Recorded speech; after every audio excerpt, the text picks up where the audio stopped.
Hey guys, thanks for watching this video.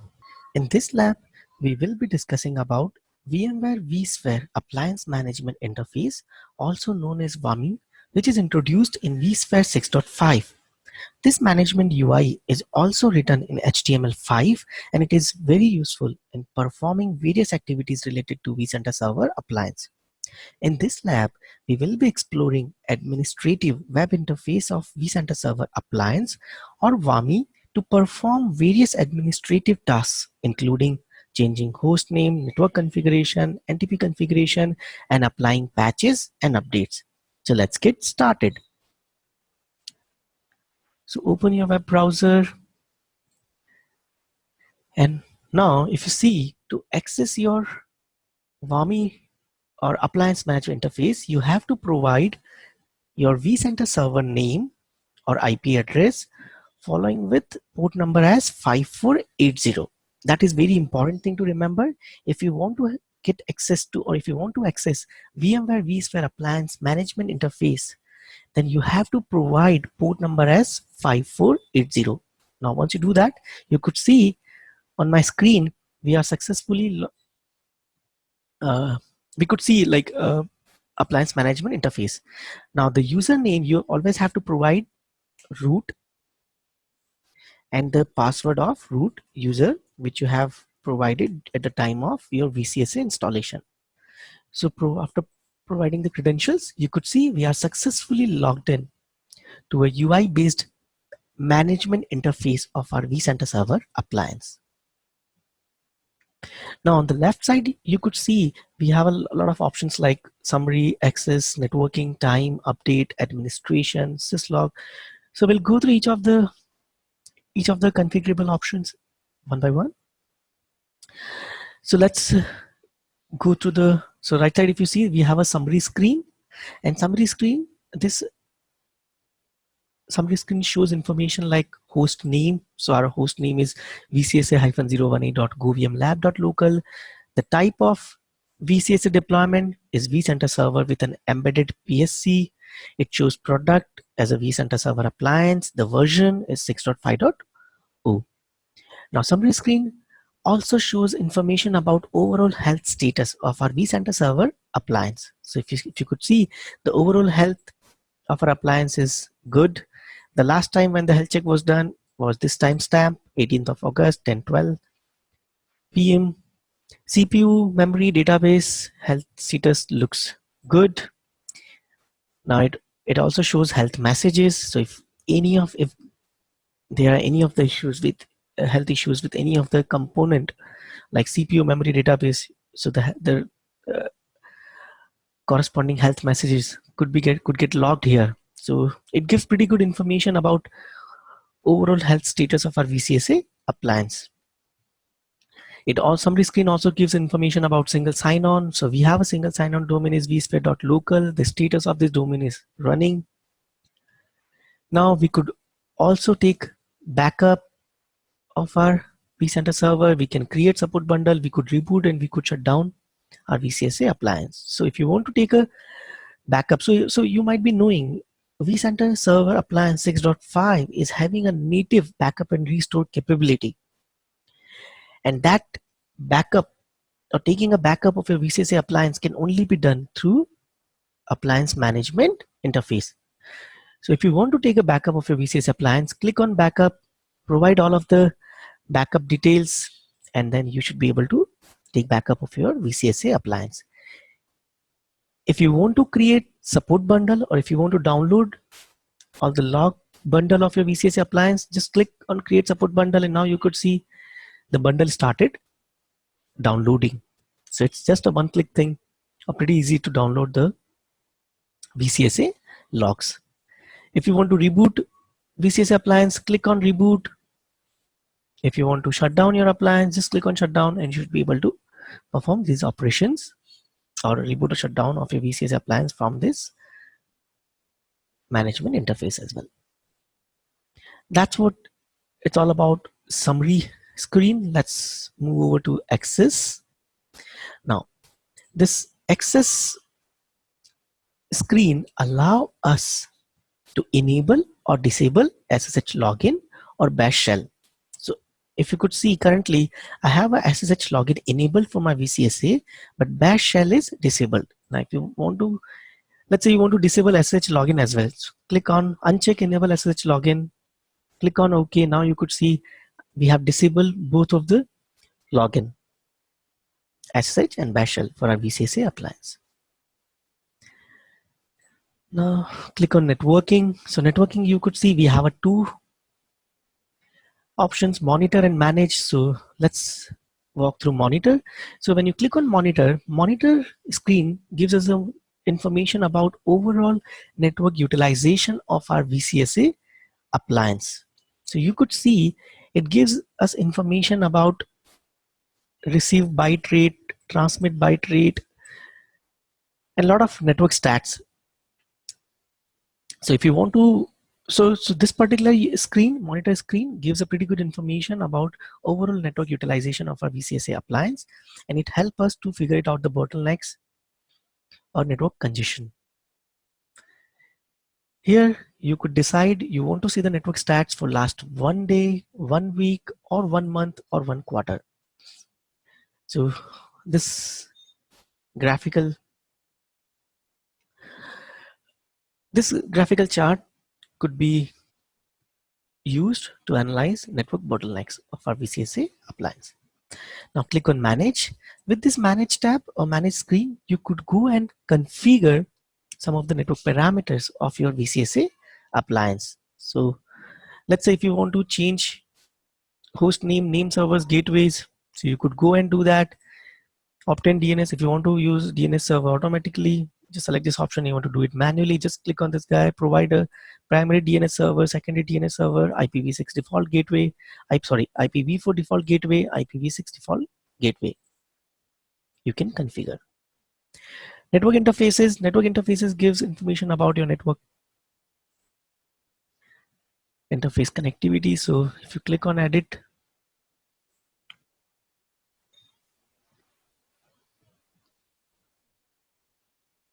so just click on, okay, so now click on edit.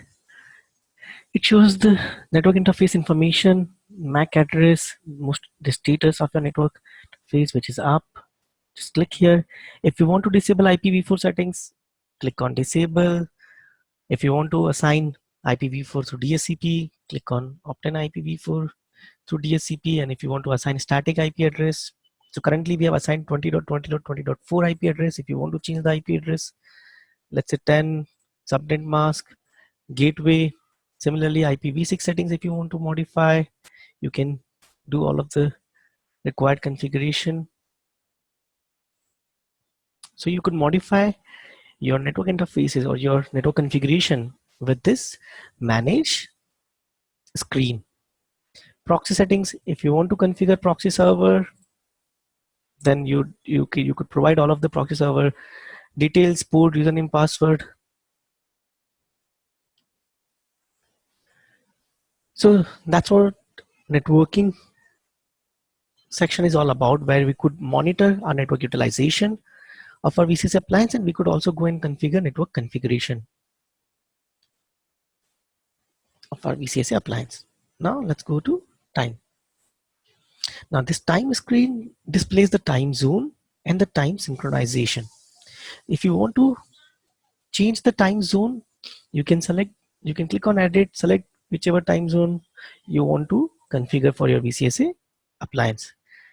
And if you want to configure NTP server, or if you want to configure the VCSA to synchronize its time from NTP server or with the underlying host where the VCSA appliance is running, you can select the appropriate mode. So in our case, let's say I have selected NTP server, then you could provide the NTP server or time server IP, and you could configure NTP server configuration. So time synchronization information, in my case, if you see, I have configured mode as NTP So if you could see, I have configured NTP server as a mode for time synchronization of my VCSA appliance. The NTP server IP is 20.20.20.1. NTP daemon is running, and the current time is, this is what the current time. Now let's click on update. So this update screen displays the virtual appliance details, the vendor information, appliance name, build information, version information, deployment type like vCenter server with embedded PSC, release date of this particular version or build is June 28, 2018. So this is what the current version detail information it shows.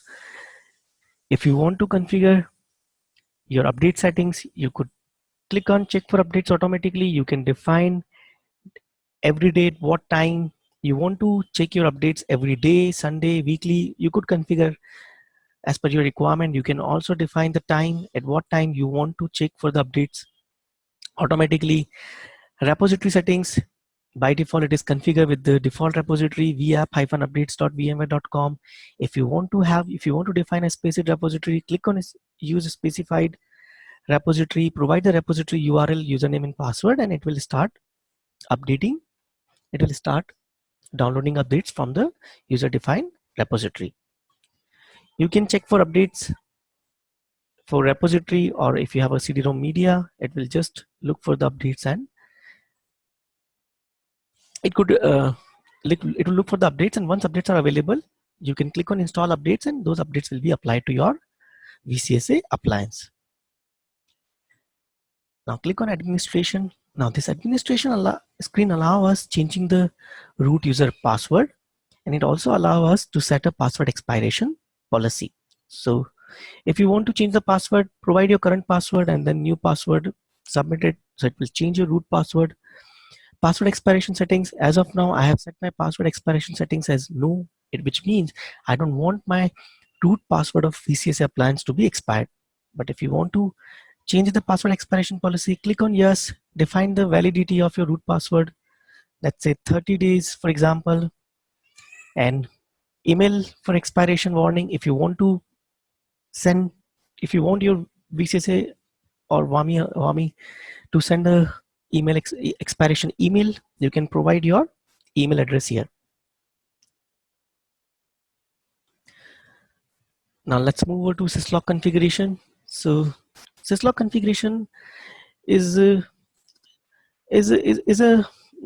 screen, or it's a new setting where the logs can be routed to a centralized syslog server. So if you want to configure your syslog server parameters, just click on edit, provide the log level. You want to have a log level as info or warning, error, which all the logs you want to route it to a centralized syslog server. So let's say if I want to have all of the info logs, so you set the log level as info, provide your remote syslog server information, it's IQDN, it's FQDN or IP address, the syslog port, select the protocol, which protocol you want to use for routing or forward or redirecting all of the logs to a centralized server. You can configure it here. CPU and memory.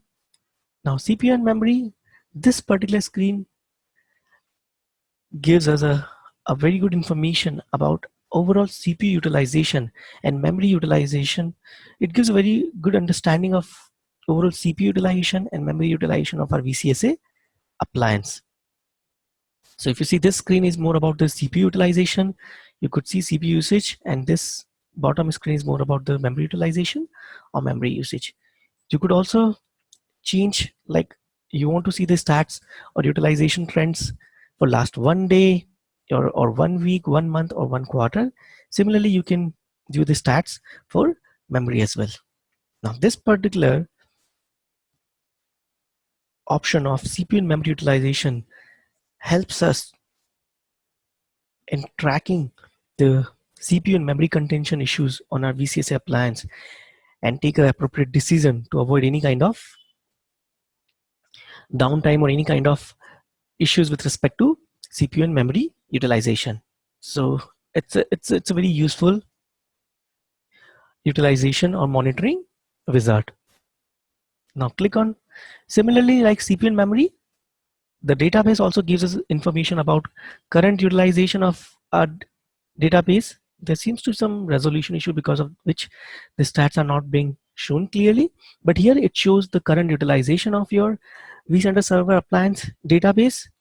Left screen shows space utilization, how much space has been utilized, and the right side screen shows about the transaction logs or VC inventory utilization information. And here also you could select the duration of 1 day, 1 week, 1 month, or 1 quarter. So this is also a built-in performance chart which gives us a very good information about our overall database utilization in terms of space. And if our database is running out of the space, it will throw alarms, and an administrator can take a right decision before to avoid any kind of downtime.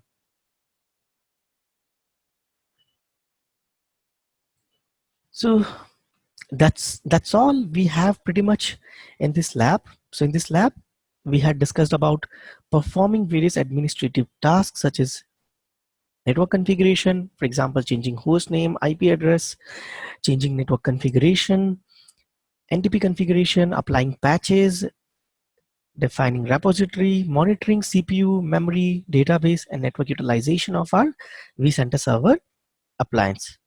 I hope you guys enjoyed this lab. Thanks for watching it.